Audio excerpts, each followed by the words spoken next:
All right, it's the next morning. Well, actually, it's noon. Um, so it's been about 16 hours, 20 hours since I did this. I went ahead last night, right before I went to bed, and cut this. It was starting to get towards leather. It's still not totally hard. You can see this is movable. But I wanted to do that because when I was working with this yesterday, this slipped off of the thing and fell down on the ground and crushed, made a little bit of a flat on here. And the only way I could unflatten it is to cut that and get, my thumb up underneath there and push that up. There's still just a tiny bit of a flat right there. So I'm going to do here, once I get the tripod mounted up, is I'm going to cut this off with a razor, pull out the centering ring that's taped in here, and actually stick the nose cone in there. This is no longer sticky. It's not tacky anymore. So I don't have to worry about epoxying the nose cone in permanently, but that's going to keep it, perfectly round. And over the next, another 24 hours, this is going to be firm enough that it's not going to have any flex to it. And then that shape will be set. But if I let it get hard with that little flat in it, and I force a nose cone in there, it's probably going to crack or do something weird. Anyway, that's just something I want to avoid. So we're going to get the tripod mounted up, trim that off a little bit, and do some other things. To get this PVC pipe out of this tube, I need to get the rest of this off. I started doing that last night, but it was still super tacky and it was sticking to the gloves and almost impossible to work with. This is going to be a little bit more difficult now. Plus, this starts getting sharp. So first, what I'm going to do is get pliers.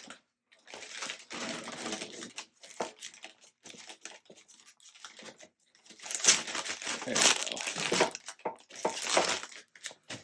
Perfect. Now this is going to slide right on out. Set that aside.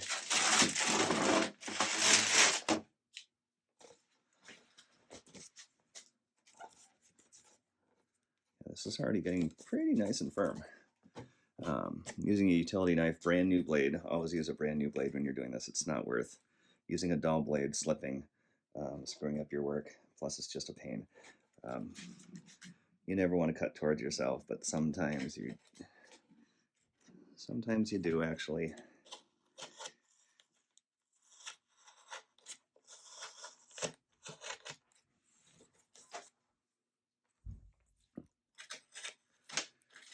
Kind of going around here. What I don't want to do is cut too much into the cardboard.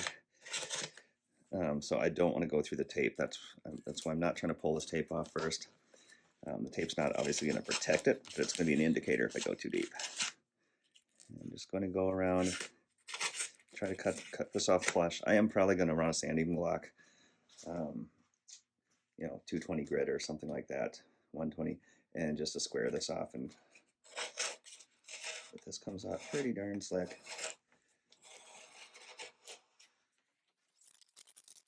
Once this stuff does get fully hardened, it is sharp as heck and it will cut your fingers. So even in a few hours, I'm probably going to start wearing leather gloves when I'm working around these ends. But for this part, I don't really like to because it's a little harder to be precise when you're wearing the leather gloves. So that's pretty good on this end. Still a little bit of overhang, and that's easily going to be sanded off. You can't ever put it back, so just do a little bit at a time. No point in trying to do all of it at once and then realizing you screwed it up. If for some reason you did gouge down into here, it'd be repairable, but it's just more work. So you just want to take it slow, and that's why a new blade is really good for this. And of course, if you're not used to, if you're new to using tools and knives and things like this, you got to be really, really careful, especially when you're cutting towards yourself, or you're backing your thumb up like I am right here. I don't have my thumb over here, I'm trying to keep it here. So if I did slip, I'm going to probably slip away.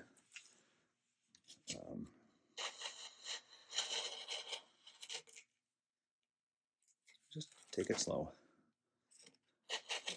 Way easier doing this now than when this is fully hard. If it's fully hardened, I trim it further away, and then there's just ends up being a lot more sanding.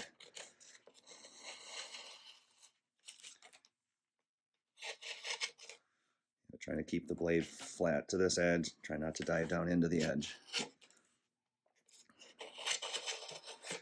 When I used the hose clamps and the cable ties, but more so the hose clamp that really pulled this in, it did actually put a little bit of a curvature in like this. And so the nose cone is probably not going to fit right away. You're just going to keep working away and sanding it flatter, and that's going to bring it down, open it back up to the full diameter, and you're going to be good to go. I'm just going to pull out this tape.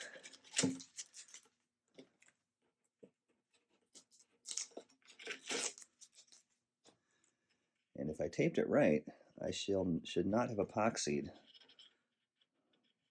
this ring in here. I do see a little bit of bleed through under here, so I'm hoping we're still free, because that could be a real pain if I've already put the ring in a spot it's not exactly supposed to be.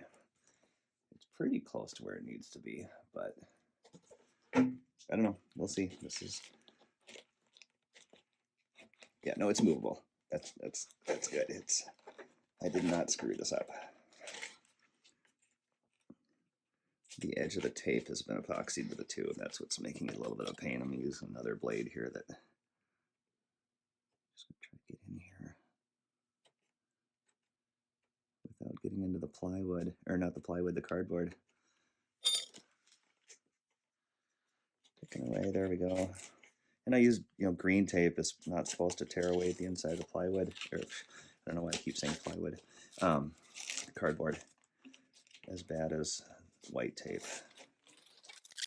I have a little bit of epoxy leakage, so I think I'm gonna use something kind of blunt just to try to knock that down.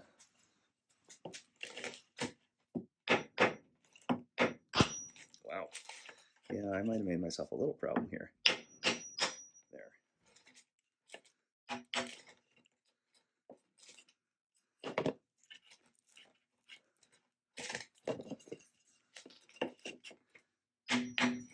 Don't really want to split those rings, but it wouldn't be the end of the world. There it is. Okay, so what did I do here? So as I was forcing the epoxy along here, it does look like it came through the slots or underneath the tape some and leaked, but that isn't actually going to cause much of a problem, if any problem at all. Let's see if I can get the tape out. Solid. So let's see how bad this one is.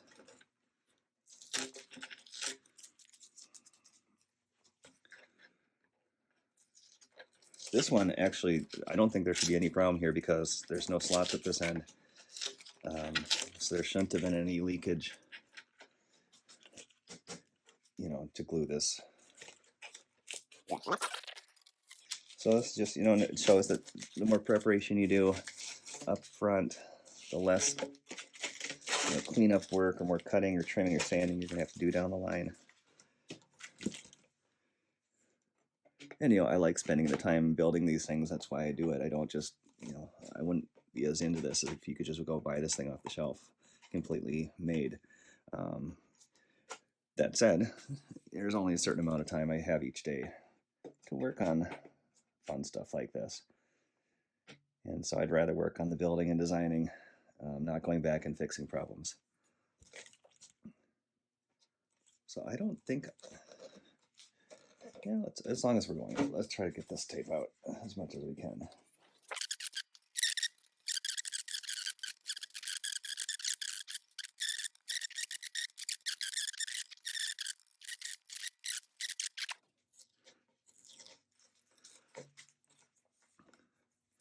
So yeah, this is actually turning out, I think, pretty well. It's nice when each time you work on something, you're getting a little bit better at it. Doesn't always work out that way, but when it does, it's nice. And I think no matter how much planning I put into any of these builds, there's always something where I realize, oh shoot, I drilled that hole right where something else is supposed to be, or there's always mistakes, but most of them end up being something cosmetic or just not exactly the way you wanted, which a lot of times nobody else is even going to notice. And even when it's sitting on the pad, when you're over at the launch controller, you're far enough away, you're not even going to see the little blemishes that bug you when you're looking at it up close. And as long as it's structurally sound, then who cares, right? A lot of people don't paint their rockets until they've flown them once. They want them to earn their paint or whatever. I don't. I put a ton of work into the finish, just right from the get-go. So the very first time I launch it, it's, I don't know what the term is, but just looks great and ready to. Just looks good. I don't want half-finished rockets or things that look just slapped together on the launch pad.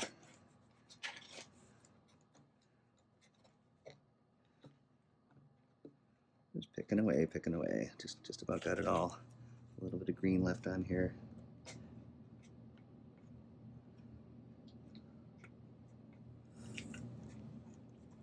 It's looking pretty darn good.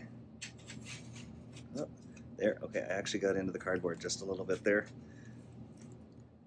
but I got into it from the inside. I didn't dish out the edge, so it didn't make anything anybody's going to see. I'm going to stop working on that end before I screw it up. So this is the nose cone end. I can definitely see it's curled over a little bit. There's no way a nose cone's going to go in there right now. Not even gonna pick it up quite yet.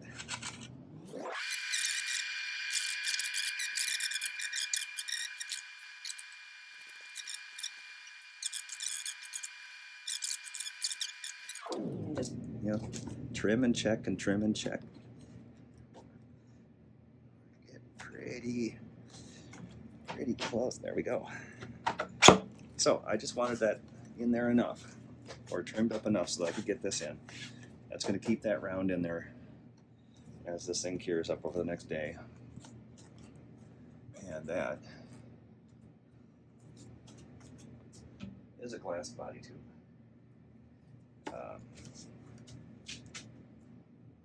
I'll cut this out with a Dremel diamond disc here. I've got to mark these slots here. What I haven't done yet, actually, I've still got this shrink wrap on here, and paint wouldn't stick to that. Certainly fillets wouldn't stick to that whatsoever. So that's actually got to come off. I don't know if I'm going to do that yet. It's not going to stick to it. I mean, I could wait a week, and as long as I make a little slit and start peeling this and tearing it, it's going to peel away. I think it's probably a little soft under there still, and I don't really want to get fingerprints in that I'm going to have to sand out. On these little spots where these pinholes were that I expressed some of the air out, these things are just snapping right off and not sticking to it, which also means on the inside the shrink wrap is not going to be sticking to the body tube.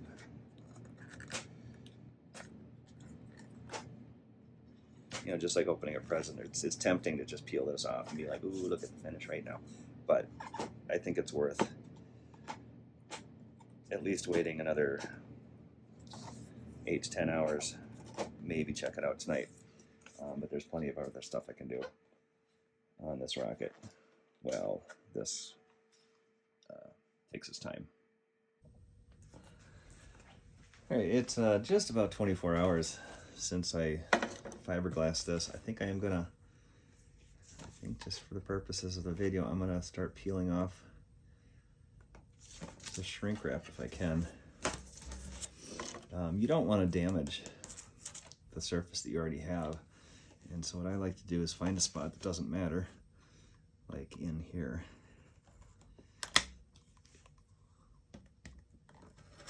Oh, see, even there I slipped a little bit, but that's going to be underneath the fillet. But since I made that little slice, let's see. It's not going to come off in one piece, just from experience. It's kind of like when you used to peel the label off like a 16-ounce pop, especially back in the day, those old styrofoam labels that went around the glass bottles. I think it was late 80s into the 90s.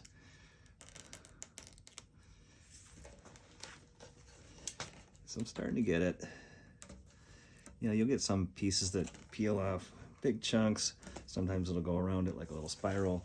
You know, there's no grain to it. You just kind of got to work it. The more cured it is, the easier it comes off. When it has any tack left to it, it doesn't really want to peel off very easily. But you got to kind of get under here.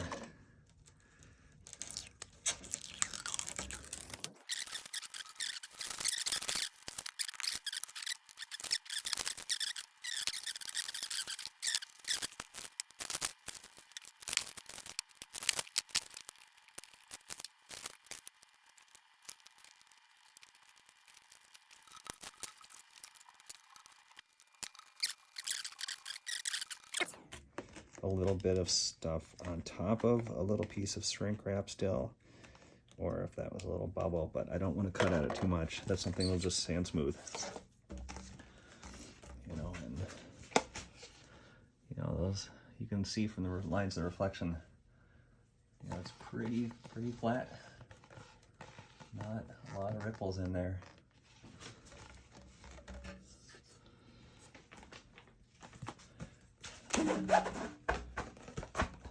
You know, I should have weighed this beforehand. I keep thinking about doing that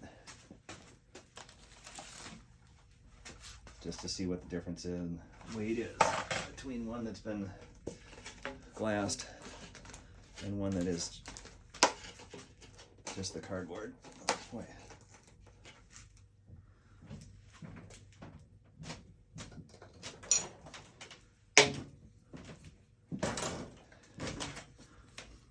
But the cardboard tube with the glued coupler inside and all of this, right now we're looking at 657 grams, 23 ounces, 1.7 pounds. I still think that's probably lighter than a full fiberglass tube. You know, this is probably stronger, but I think this is plenty strong enough. So you'll see this again next when I'm doing some of the other steps on this rocket. This is the Dragon Rocketry 4-inch upscale of the Estes Red Nova. So this is gonna be a pretty cool looking rocket. All right, I also wanted to show you. So this is the Estes Red Nova. And you see that, you know, it scales pretty well.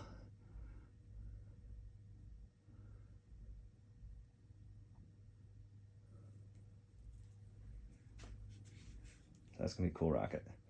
This is what I was talking about. These are the fins that were not through the wall, and now they're going to be. And these are the fins that, on this rocket, of course, neither of these are through the wall. But on the kit, only these came as through the wall, and these are the forward fins are the ones that I cut new. So you'll see that progress next.